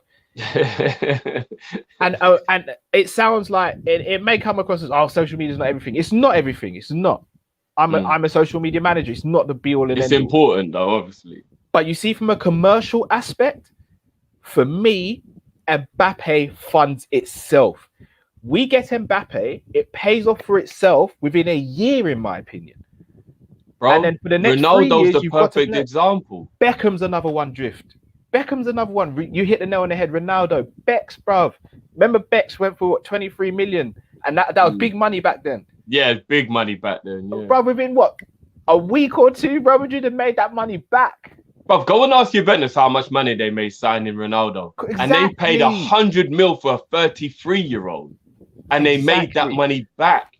So you see the thing, like, don't get me wrong. I want Haaland over Mbappe, but I can understand if we don't go and get Haaland over an Mbappe. But you see, when we're told this narrative by FSG that we'll get this sort of thing, we'll get that sort of thing, but when it presents itself, it doesn't happen. That to me just sounds like you're just saying it to shut me up and keep me quiet. That's when I have an issue with it, because as I said, Mbappe is someone we should be seriously in for this summer. And again, if we try and get him and we don't get him, fair enough. I'll accept it. But to not even try, and again, I'm not going to sit here and act like an ITK. I don't know what's going on behind the scenes. I'm not even going to try and front like I do know. But if we don't even try and get him, that for me says there's a problem there fundamentally, because he 100%. represents everything for what you want as a player, not just the football player on the pitch. But what's mad is, while you was talking, 2 analogies came to my head on both subjects. So you're so spot on about. It's unbelievable, bro. Like you just hit both nails on the head so hard. It was a clean one hitting in. You know, like where you just make the hole, boom, in. Man didn't even have to do a little like the car breaking down at the halfway point of the season. The perfect analogy I have for that is it was a flat tire. Didn't break down. You just got a flat tire, right? Oh, I disagree, Drift. It broke down, bro. No, but what I'm gonna the reason this analogy works well is work with me. Now you've got to go Leeds in the morning, right? Yeah. And the tires burst, and you put the spare on, and it blatantly says on the spare, "Do not drive more than 15 miles on this spare." It says it. You know when you're putting on the wheel, and it says it in big writing. Yeah. And you're like, yeah, fuck, I'm just going to drive to Leeds with the spare on. And it blatantly says, do not drive more than 15 miles with this on. It's all right. A wheel's a wheel. It's all right. I bolted it on. It's going to get me there. What am I wasting my time for? That was what FSG tried to get Klopp to do. Make the journey to Leeds on the spare tyre when it blatantly says this will not get you there. That is exactly what they did to Klopp. And with your analogy about Mbappe, with your Mbappe point, the analogy that I'm thinking of that's perfect is your next door neighbor's moving to New Zealand tomorrow. You're gonna miss him. He's a great neighbor. You actually have a great neighbor, so it's ironic. Yeah. You're gonna miss him. He's got a Porsche 911 in his driveway that's worth about 75 grand. Barely any miles on the clock. Beautiful condition. He's like, do you know what, Cal? I'll let you have this for 5-10 grand. You know, like I'm gone. I can't be asked to even think about selling it. Like, do you want it? Now, you might only have 10 grand in your savings, yeah? And everyone's going to be like, what are you doing, Cal?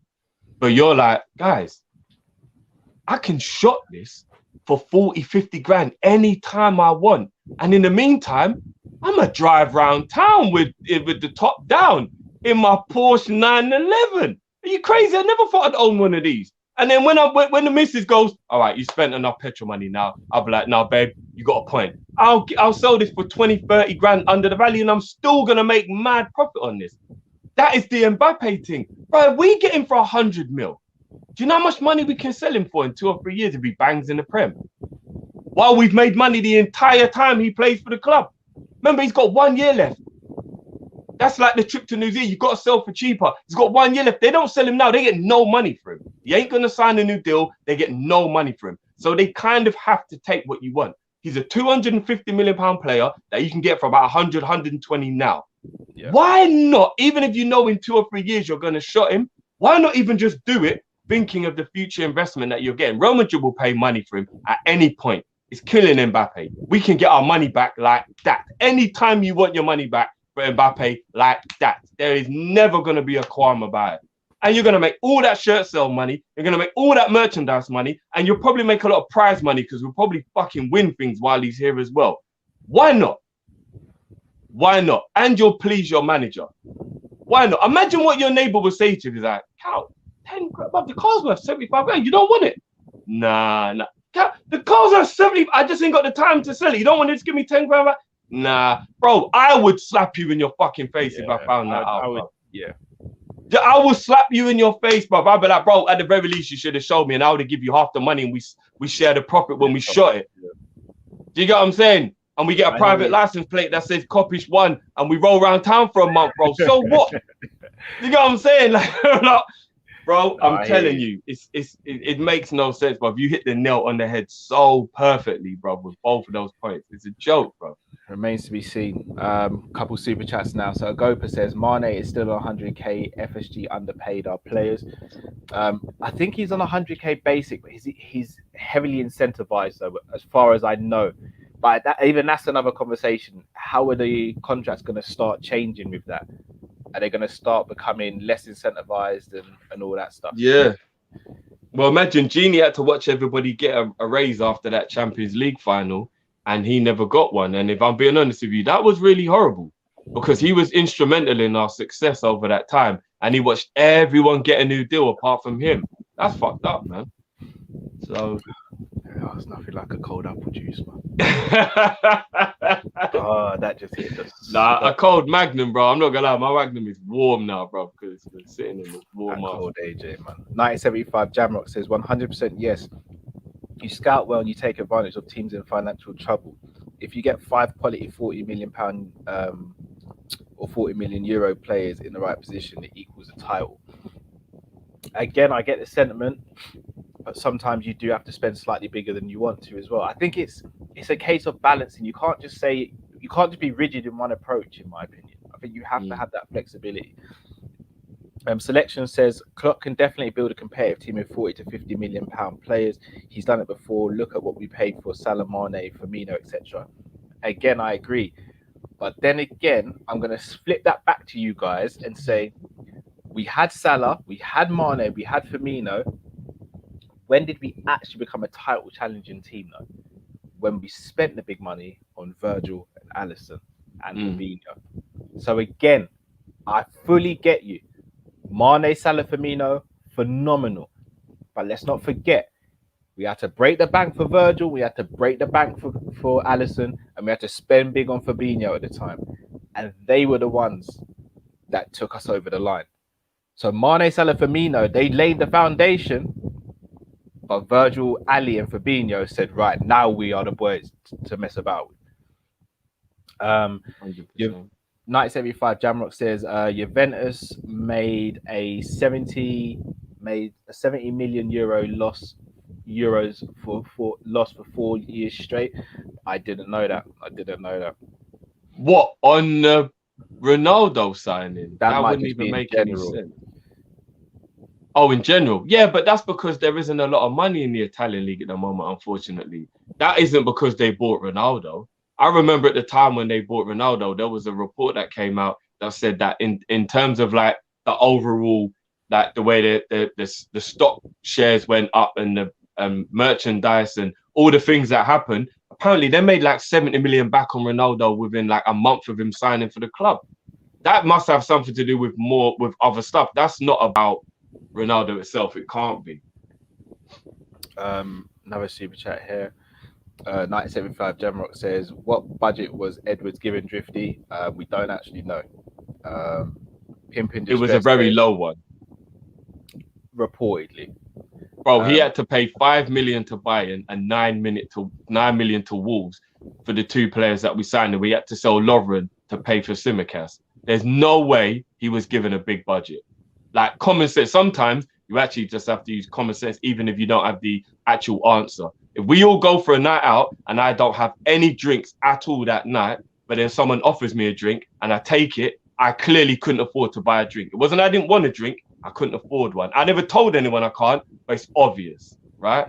It's obvious he didn't have a big budget if he had to hustle to get those kind of like prices for players that weren't even expensive. Like, agreed. Pimp in Distress says, not forgetting Klopp is only here till 2024. So if we don't have 2 years from him. So we don't have 2 years for him to bring in £30 million players to bring up the quality of us to a £60 million player. We need to be competing in the top 2 right now. It's a great point. That's a great point. 1975 Jamrock says, it's not arrogance if you know leverage, it's arrogance with our valuation of some of our fringe players. Sometimes you need to cut your losses and get the cash. Fully agree with that. That's what we've been saying about like that was the point I was making. That's what I was saying. It's arrogant to be like 20 mil or nothing where you hustle everyone else. Like you can't be arrogant like that. Occasionally you gotta go, all right, I get it. Yeah. Okay, you can have them for cheaper. You have every now and again, you just have to, man. Yeah. Danny B says, love the channel, guys. Watching another channel today. They claim LFC has 85 mil plus player sales to use this summer. Let's see what happens. I think Kev puts it perfectly. In 3 months, I know it sucks, but that's the reality Edwards has to work in. We'll know in 3 months' time. Shout out to Jamie Phillips. For me, the owners and manager go hand in hand. And ours work well together. 3 £30 million players this summer gives us a very strong squad. Depending on who those 30 million players are. See, so here's the thing, and I don't want to use player names, so I won't. But let's say, for example, you could get 3 good £30 million players. So, Cal, have you got your fan on? Yeah, is it really loud? Yeah, I was wondering about that noise. Oh, sorry. Yeah, I could just hear it, but I'm thinking, what's that noise? Yeah. Oh, sorry about that. Let's say, for example, you could get 3 £30 million players, or you could get 1 world-class, world-beaten £90 million player. That's the conundrum you're in, because we've kind of done the whole, let's get a few cheap players here with your Minaminos, your Kiris and that. And you could argue if you just spent a bit more, you could have got a player like a Jota earlier, for example, or Pedro Neto earlier, and they would have made more of an impact. So again, you'll only know that in hindsight. So I get the sentiment, but it is a difficult one as well. Look how much Aston Villa are paying for Buendia. Now, he's a very good player, but he's not like going to change the landscape of your team winning the league or anything. He's not going to change the landscape. I will say one thing, though. If they do keep a hold of Grealish, which I don't think they will, Buendia, Grealish and Traore behind Watkins will eat a lot. Buendia's a very good player, bro. He's extremely creative. But didn't they just pay 45 million for him? 35. But there you go. So if you're getting an under 30 mil player, that means you can't even get Buendia level quality for less than 30 mil. But here's the thing. Everyone sleeps on the fact that Aston Villa have got the 3rd richest owners in the league combined, pretty much. So no, I know, but I'm just talking about quality of player, though, isn't it? Yeah, I hear you. No, yeah, their owners are wealthy still. Owners are wealthy. 1975 Jamrock says it stops when you get to their commercial revenue goals. It's not a flawed model. It's a model that's most professional teams, sports teams use, self-sustaining. Yes, it is a model most teams use, but are most teams up against competition that we're up against? That's another thing you have to factor in as well, because you always have to look at your competition as well. 1975 Jamrock says, how much did Chelsea spend from their coffers last year? I don't actually know. I have no idea. they sold Hazard and Morata for about 160, 170 mil.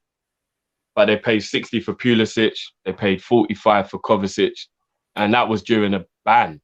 And they still managed to, due to the way it was, spend like 110 mil or whatever. So they spent quite a lot last summer. So here's the thing. With all due respect to Chelsea, congratulations on the Champions League win and the success over the last 15 years. I can't sit here as a Chelsea fan and have this whole sell to buy argument.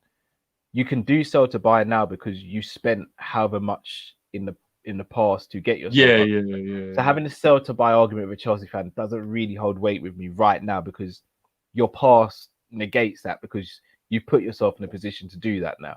And even still, even if you are operating sell to buy, you know you can move from that model anytime you want. So I don't have that conversation with Chelsea fans per se. Yeah.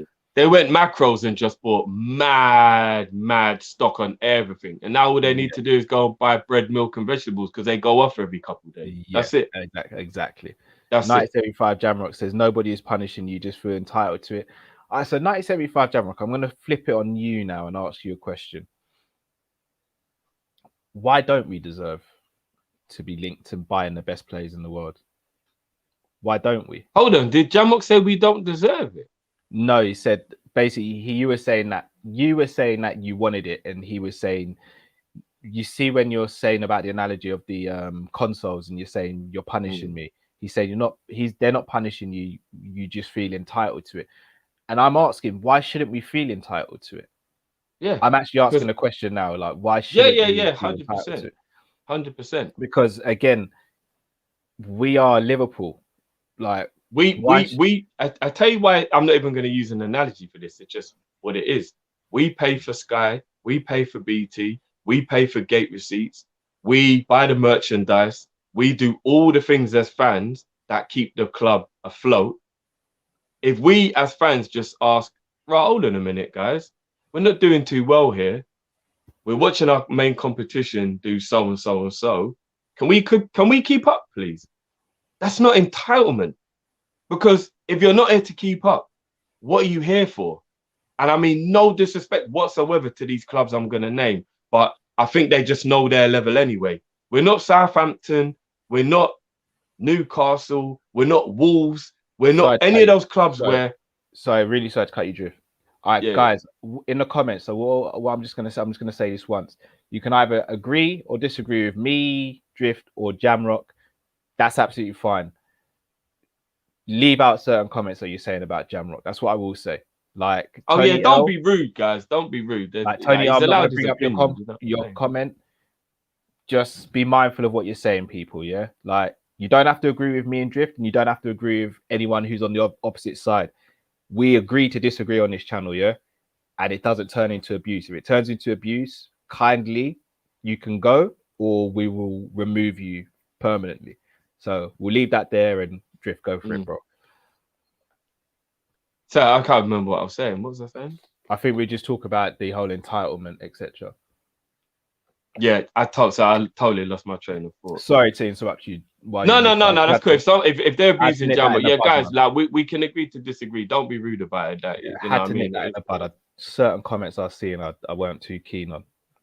We're in that sort. But yeah, anyway, yeah, I just feel like I think I was saying about everyone's catching up and we're fans. Yeah, I think that's what I was saying. Like as fans, because we put so much in. I don't feel like we're being entitled when we're saying we've spent so much money on the club through our love. Can you just make sure you reciprocate that love and show it back by you spending some money? We pay astronomical fees to get to games. We spend astronomical fees on the kit. Like the kit is £105 just for the top, Cal. £105 just for the top. Like I'm bamboozled, bro. Like I'm like, bro, I'm an old head, yeah. I know I'm young, but I'm old. You know what I mean? I'm in that bracket. And like, bro, I remember when a football top was about 35 to 40 pounds. Yeah. Bro, £105 for a top. I'm gonna be real. I cannot get these season kits. Bro, £105 for a top. Bro, I'm gonna be honest with you. And you know, like I do like design and label, but I know where and when to do it because I'm sensible. But if I'm spending £105, that's gotta be like a limited edition designer top. I'm not joking. For me to spend £105 on a t-shirt, remember saying a jumper or part of a set or a tracksuit hoodie, or it's just a t-shirt, yeah, that you can wear at limited times. Because it's a Liverpool touch, so you can only wear it at limited times. And you're asking me to spend £105. And you're deliberately making me have to pay £105 because you deliberately make the £70 work, which is bloody expensive anyway. You make it not look good. Anyone who gets a stadium version, that's completely fine because it's ridiculous how much the other one is. But you look at the two and you even realize how much less it looks attractive when you even just look at the difference, bruv. And you're like, nah, man, like, I've got to buy the better one because I'm spending all this money anyway. I want it to look the way I need it to look if I'm gonna, you know what I mean? Like, I need it to hug me, like that Klopp hug. Like, the stadium one don't hug you, bro. You know what I mean? you need the vapor one for the hug, bro. Like, the stadium one might have to hug me if I get it this time. I'll be honest. But you might need to get a size down then to get that hug, bro. I might do it. I'll just be real with you, but I can't. If I was to get 3 kits, that's £315. But I can't turn around to my missus. That's my little one and say, how much do those tops cost?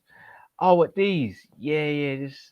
And then imagine I go and get my little one 2 of the kits as well. I could be. It's £60. It's £60 for the little one, for the full kit, for the shorts, the socks, and the top. Bruv, if you're buying for your little one and yourself, you could be looking at £500.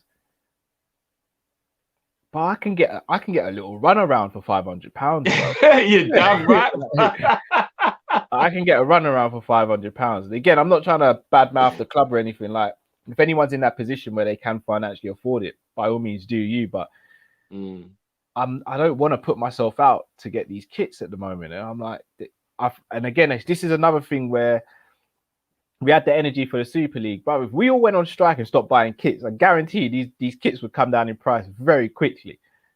Yo, Trudon's hit the nail on the head. I took my missus to Spain for a long weekend and paid for everything, and it just cost me over £500.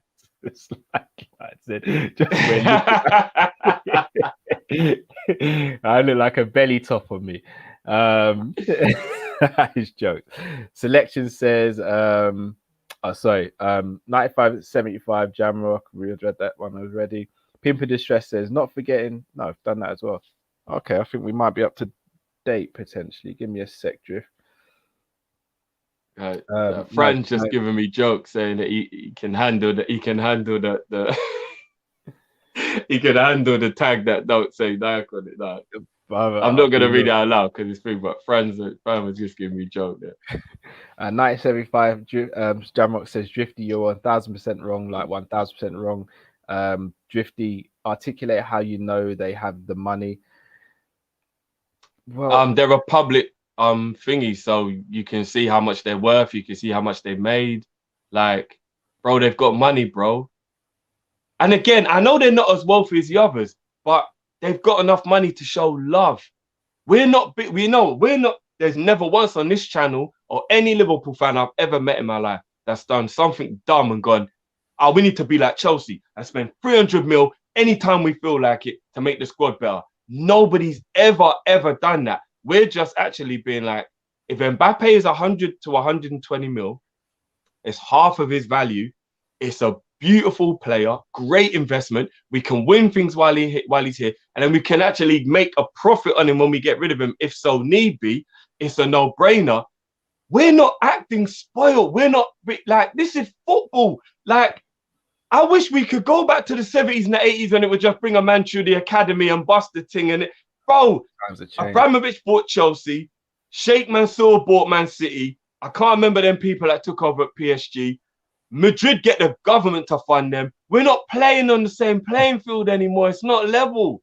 It's totally different. How do you think Man United dominated the Premier League for 20 years? They got an advantage. They made the most money during the Premier League era. Well, it literally goes hand in hand. 1975 Jamrock's come back and said Drifty is worth, it's not the same as liquid cash, fam, which again is true as well. Borrow it to us then, like you did with the AXA training ground, and we'll give it back. Borrow it to us then, bro, and we give it back. If it means we get Mbappe, borrow it to us. Littlewood settings. Very. Yeah. I know you man have got misses out there that go on very in it. We just do the catalog thing and we'll pay you back, bro. Credit card. How many do I need to swipe to get this journey? Like, come on, man. Yeah. It's Mbappe. We should be moving heaven on earth for this shit.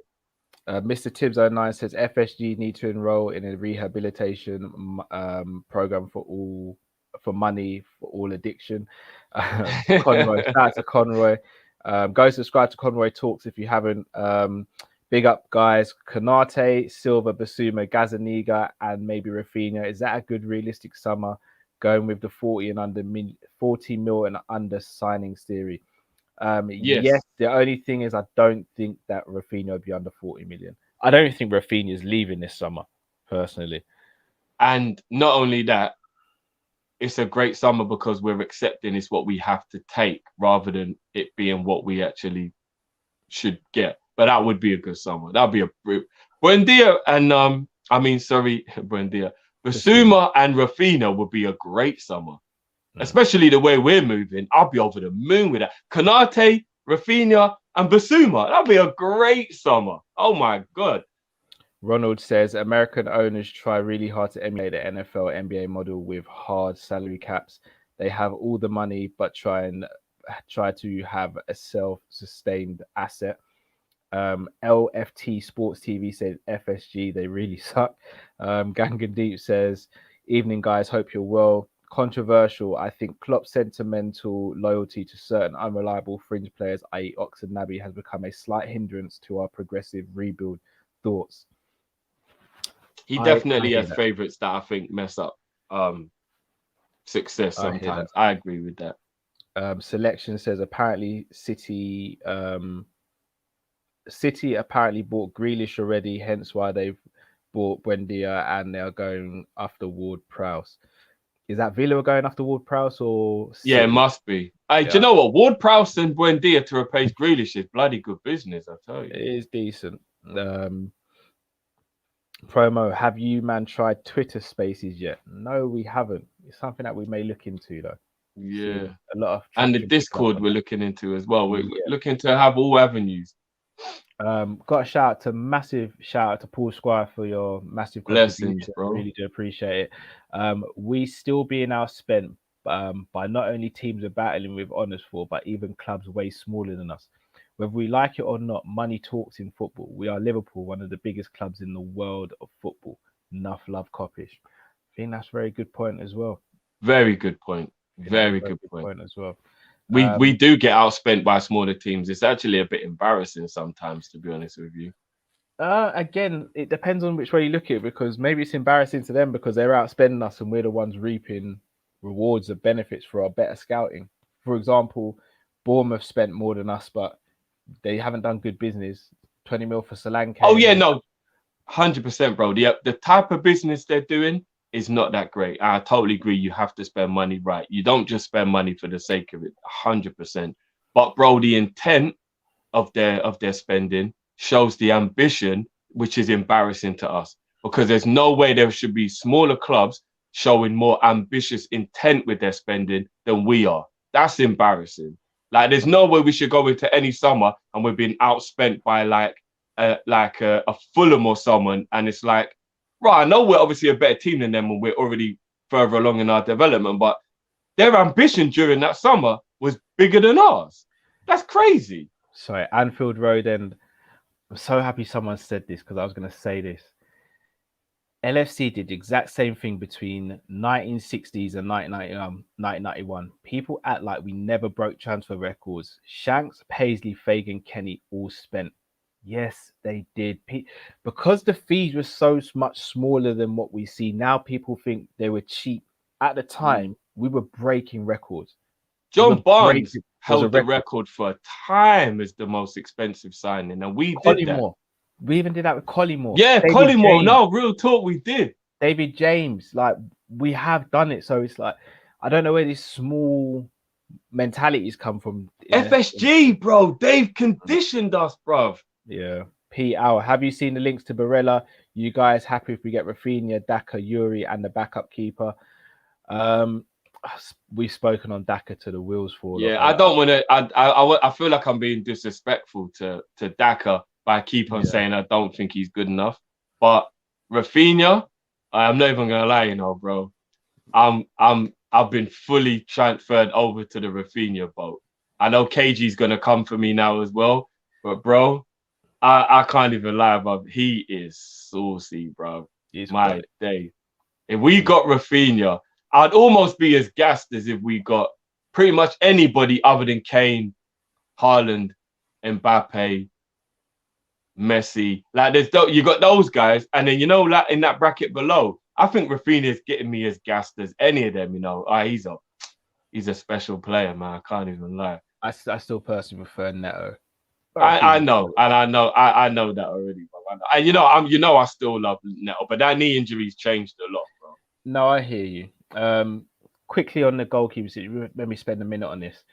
Ipswich have been linked with a move for Kelleher. I presume it would be a loan move. Adrian still hasn't agreed to a contract that we've offered him. What do you think? I think this goalkeeper situation is really under the radar this summer, but I think we've got some tough choices to make this summer when it comes to goalkeeping situation. Yeah, Peter Luger, for example, is not going to be good enough for backup yet. We're not prioritizing it, Cal, and it kind of confuses me because it's cost us quite a few times, and I don't get why we're not prioritizing it. It's very strange. Your backup goalkeeper has to be good when your main goalie misses 10, 15 games a season in all comps, which Alisson's done for the previous 2 years. Like when you play those games, you gotta have someone who's kind of like. If I'm being honest with you, Cal, I look at, say for example, Barcelona, right? Yeah. They had his name slips my mind. The Dutch guy, Sillissen, right? As the backup to Ter Stegen.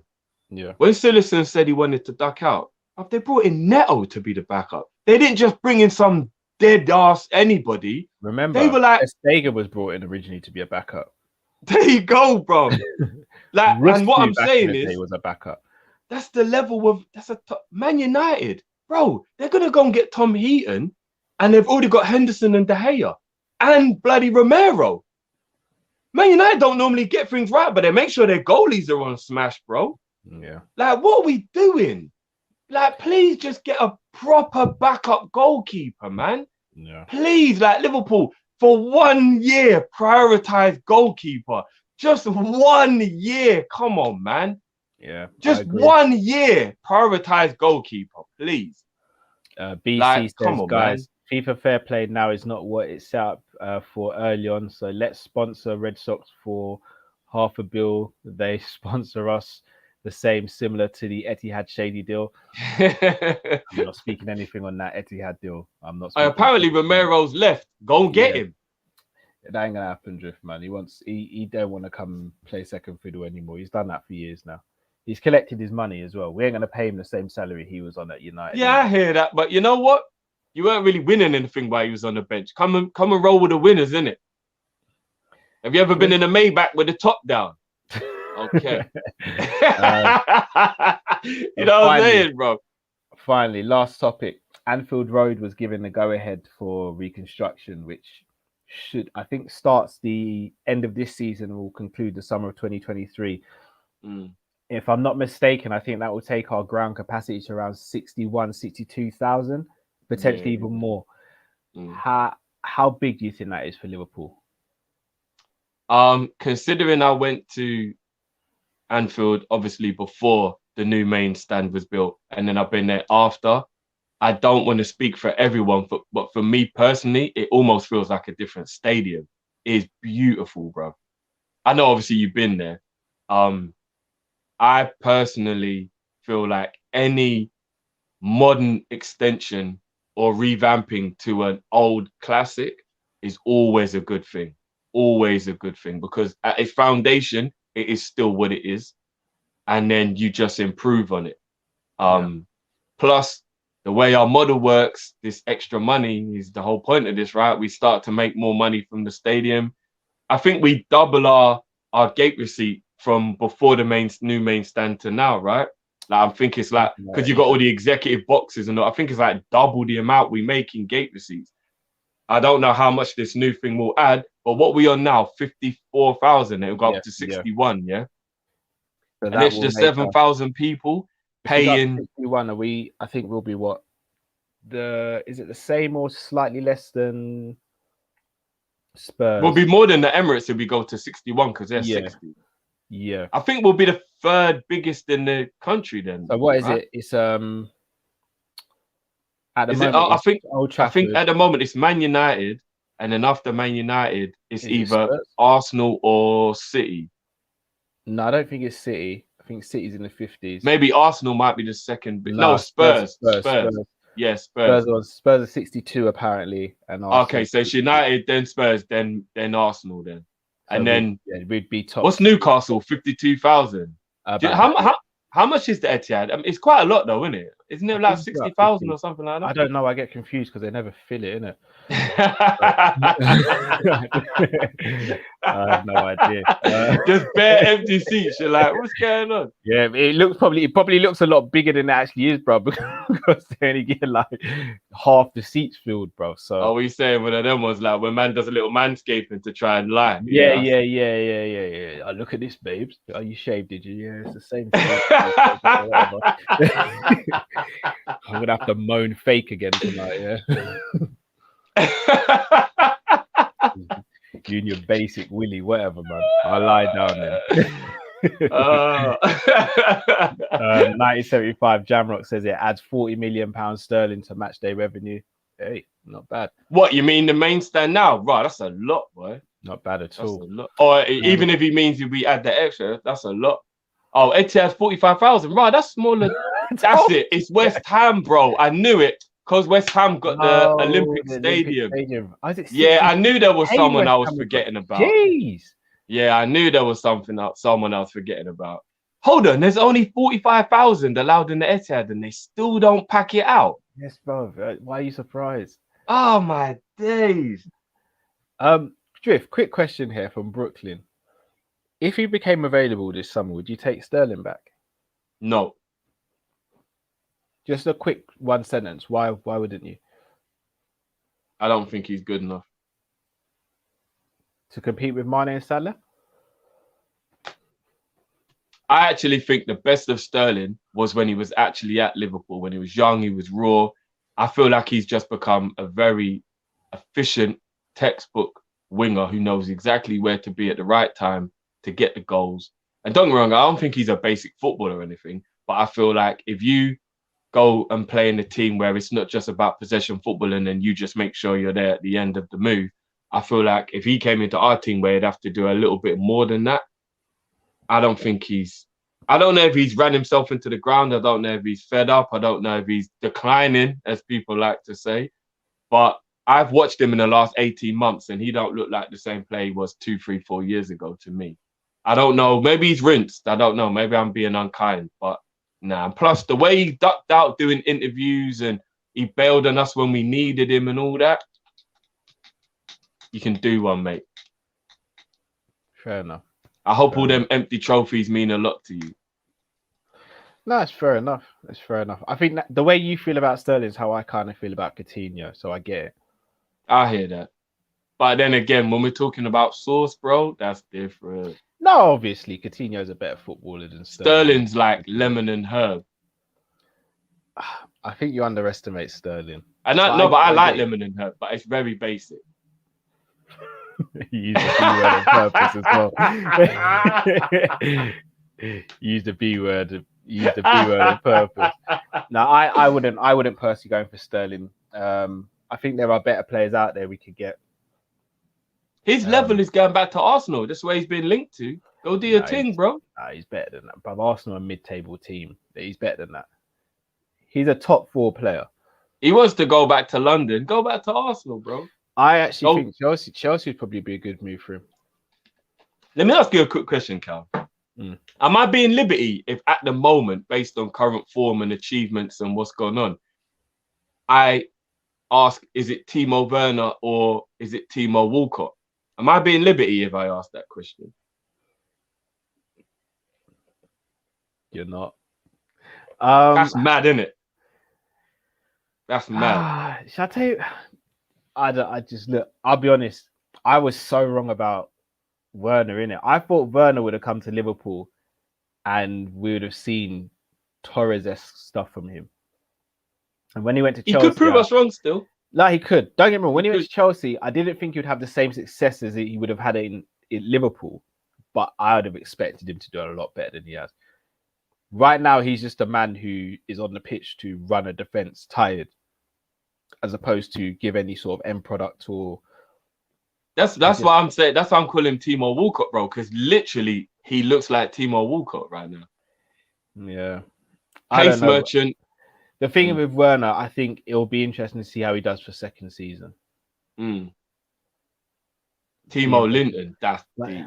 See, but here's the thing. Without going back onto the situation, they got Timo Werner last summer. They're looking to get on Haaland this year. They've written off that Timo Werner thing. Yeah, they're like to do that. It is That's what the it competition is, bro. we're up against. Another striker we've been linked with is Vlahovic from Fiorentina.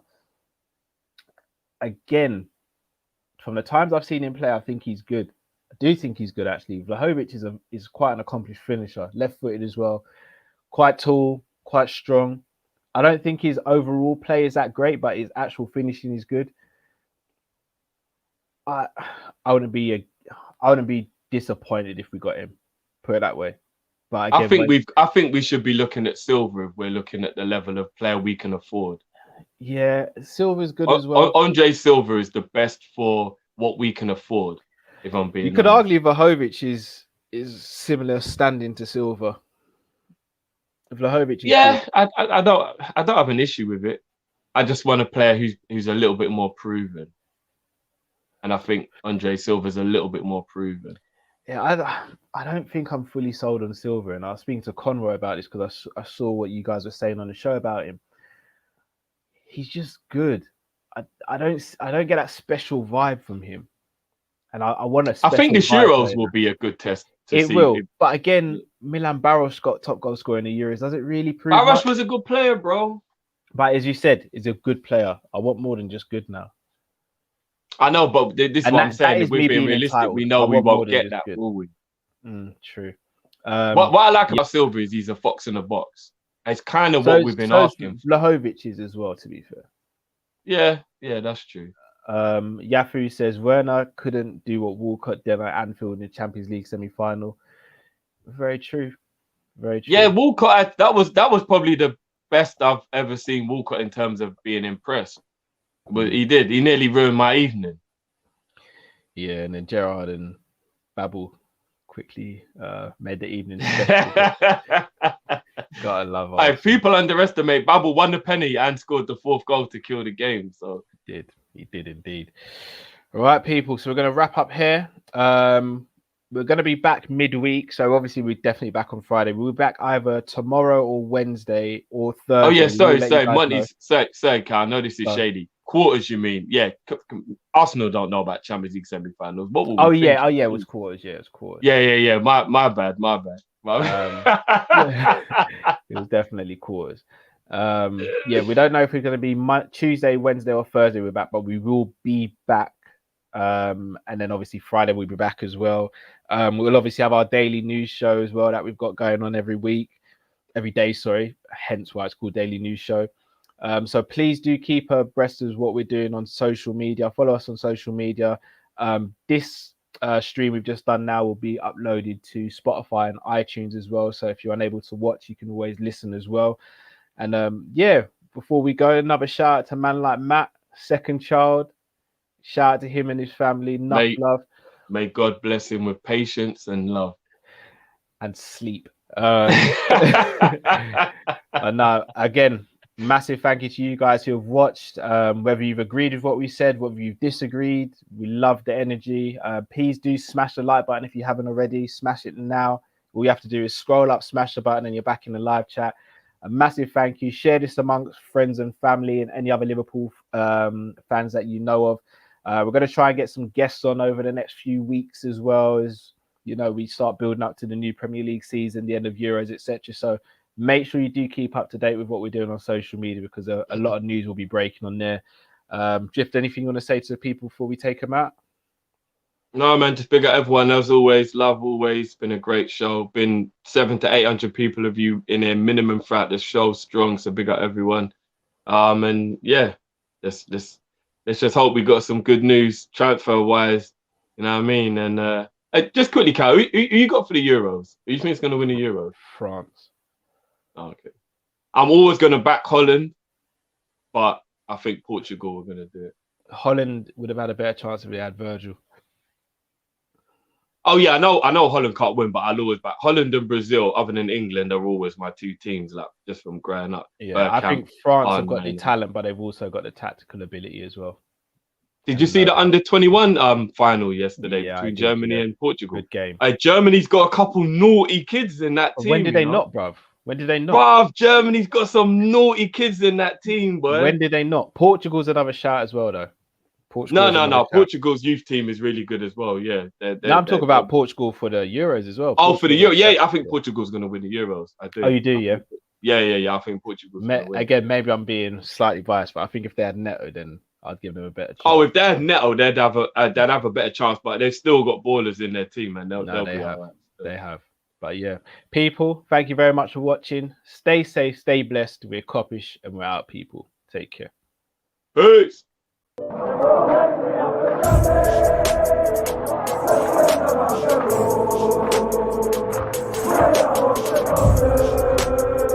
Allez,